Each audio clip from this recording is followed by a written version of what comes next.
नमस्कार विद्यार्थी मित्रांनो, मी डॉक्टर किशोर बागडे आणि आपण बघत आहात YouTube channel medical admission guidance. या चॅनलद्वारे मेडिकल ऍडमिशन प्रोसेससाठी लागणारी सर्व माहिती आहे अतिशय नियमितबद्धरित्या विद्यार्थी आणि पालक यांच्या गरजा लक्षात घेऊन वेळोवेळी प्रसारित केली जाते। तरी अजून हा चॅनल जर समजा तुम्ही सबस्क्राईब केला नसेल तर सबस्क्राईब करा, आपल्या मित्रांना शेअर करा आणि बेल आयकॉनवर क्लिक करा जेणेकरून तुम्हाला महत्त्वाचे व्हिडिओचे नोटिफिकेशन लगेच मिळत जाईल।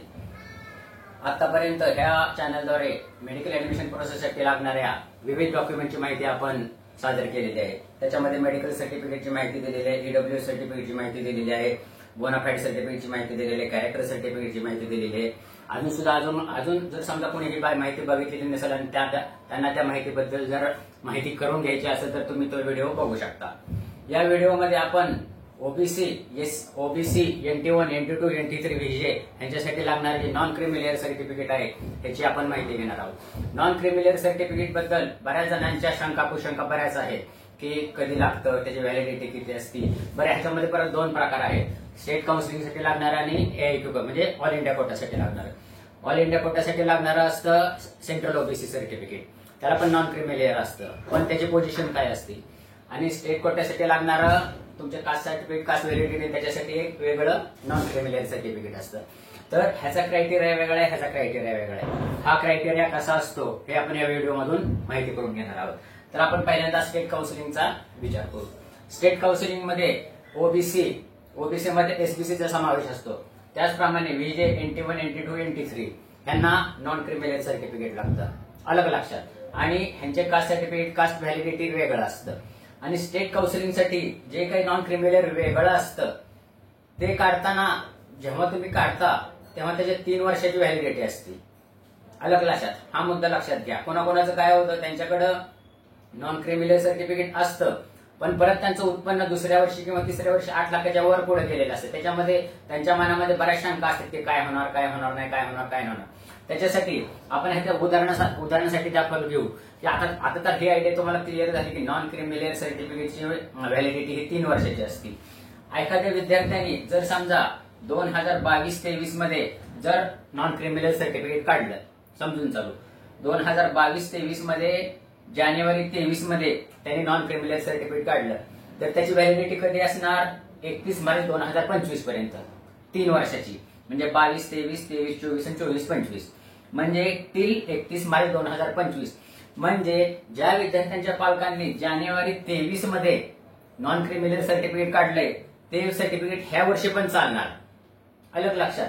पण ह्या दरम्यान जर समजा 24 आणि 25 मध्ये त्यांचं इन्कम 8 लाखाच्या वर गेलं, मोर दॅन 8 लाख, तर त्यांचं ऍडमिशन ओबीसी मधून होणार पण पूर्ण फी भरायला लागणार, अलग लक्षात। बऱ्याच ह्यांच्यामध्ये शंका अशी आहे की सर माझं उत्पन्न 8 लाखाच्या वर जातंय, मग काय होईल, मग पाठीमागचं नॉन क्रिमिलियर सर्टिफिकेटचं काय। तर तसं नाही, मग होणार कसं तुमचं, तुमच्याकडे जर जुनं नॉन क्रिमिलियर सर्टिफिकेट असेल आणि तुमचं उत्पन्न जर 8 लाखाच्या वर गेलं त्या दरम्यान, तर तुमच्याकडे सर्टिफिकेट असल्यामुळे तुम्हाला ओबीसीतून किंवा व्हीजे, NT1, NT2, NT3 ह्या कॅटेगरीमधून तुम्हाला सीट मिळणार कारण तुमच्याकडे सर्टिफिकेट आहे। पण तुमचं उत्पन्न 8 लाखाच्या वर गेलंय, मग तुम्हाला तहसीलदारांचा उत्पन्नाचा दाखला दाखल करावा लागतो। तो दाखला दाखल करताना 8 लाखाच्या वर जातं, त्याच्यामुळे तुम्हाला फी पूर्ण भरावी लागते, अलग लक्षात। तर हे आहे स्टेट काउन्सिलिंगसाठी। आता आपण ऑल इंडिया काउन्सिलिंगसाठी जातो। ऑल इंडिया काउन्सिलिंग मध्ये सहसा कोण भाग घेत नाही, म्हणजे फक्त BAMS, BHMS साठी खूप फायदा होतो आणि MBBS साठी साधारणपणे 5 ते 10% मुलं ऑल इंडिया कोटामध्ये ऍडमिशन घेतात। आणि मग ऑल इंडिया कोटासाठी कसं आहे, म्हणजे ऑल इंडिया कोटासाठी फक्त एकच क्रायटेरिया आहे, जसं स्टेट काउन्सिलिंगसाठी OBC, SBC, VJ, NT1, NT2, NT3 हे एवढे कॅटेगरीज आहेत नॉन क्रिमिलियर साठी। पण तसं ऑल इंडिया कोटासाठी सेंट्रल ओबीसी हे एकच सर्टिफिकेट आहे। म्हणजे स्टेट काउन्सिलिंग मध्ये आपले जे OBC, VJ, NT1, NT2, NT3 हे ते ऑल इंडिया कोटामध्ये फक्त सेंट्रल ओबीसी जातं। आणि त्याचं काय लिहिलेलं असतं, ओबीसी NCL असं स्पष्ट लिहिलेलं असते। त्याचा लॉंग फॉर्म काय, ओबीसी नॉन क्रिमिलियर सर्टिफिकेट। पण त्याची व्हॅलिडिटी ही फक्त 1 वर्षाची असते, अलग लक्षात। म्हणजे दरवर्षी तुम्हाला काढावं लागतं। स्टेटची नॉन क्रिमिलियरची व्हॅलिडिटी 3 वर्षाची असते आणि ह्यांची फक्त 1 वर्षाची असते। मग आणि ह्याच्यामध्ये कसं असतंय, ओबीसी म्हणजे कास्ट सर्टिफिकेट आणि नॉन क्रिमिनल सर्टिफिकेट हे एकच असतं, ते वेगळं नसतं. स्टेट काउन्सिलिंग मध्ये तुम्हाला वेगळं सर्टिफिकेट दाखवावं लागतं. Caste certificate, caste validity certificate आणि नॉन क्रिमिनल असे 3 वेगवेगळे दाखवावे लागतात. पण सेंट्रल ओबीसीला तुम्हाला एकच सर्टिफिकेट असतं, सेंट्रल ओबीसी सर्टिफिकेट वरच्या ह्याच्यामध्ये असतं आणि खाली एक राखाना असतो की हे नॉन क्रिमिलियर सर्टिफिकेट, म्हणजे नॉन क्रिमिलियर ह्याच्यामध्ये बसतात, म्हणजे ह्यांचं उत्पन्न 8 लाखाच्या आत आहे. तर परत एकदा समजा VJ1, VJ, NT1, NT2, NT3 OBC ह्यांच्यासाठी एकच आहे आणि ह्यांना फक्त 1 वर्षाची व्हॅलिडिटी आहे. म्हणजे ह्या वर्षी जर ज्यांना ह्यापैकी OBC, VJ, NT1, NT2, NT3 all India कोटामधून जर ऍडमिशन पाहिजे असेल तर तुम्हाला आता सर्टिफिकेट काढावं लागेल ओबीसी NCL नावाचं, आणि त्याची मर्यादा, त्याच्यावर व्हॅलिडिटी असते 1 year. This certificate is valid up to 31 March 2025 असं रेश पाहिजे.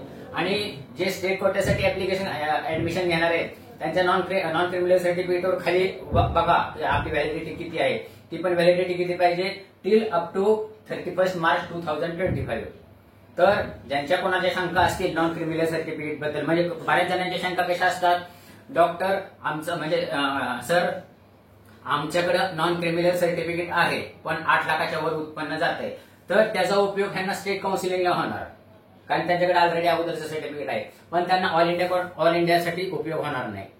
हा बऱ्यापैकी गैरसमज आहे. मला असं वाटतं की ह्या व्हिडिओमुळे तुमच्या काही non criminal certificate, OBC central आणि ओबीसी स्टेट याच्याबद्दलच्या सगळ्या शंका दूर झाल्या असतील.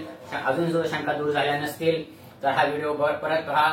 या अशाच माहितीपूर्ण व्हिडिओसाठी आमच्या चॅनलशी कनेक्ट राहा. अजून सुद्धा सबस्क्राईब केले तर सबस्क्राईब करा, मित्रांना शेअर करा आणि बेल आयकॉनवर क्लिक करा. आणि ह्याच्यानंतरचा व्हिडिओ मी SC आणि ST कॅन्डिडेट साठी तयार करणार आहे. SC आणि ST कॅन्डिडेट डॉक्युमेंट रिक्वायरमेंट आणि फी स्ट्रक्चर. तर जरूर तो व्हिडिओ तुम्ही बघावा आणि तुमच्या मित्रांना शेअर करावा. एवढं बोलून मी माझा आजचा व्हिडिओ थांबवतो. जय हिंद, जय महाराष्ट्र.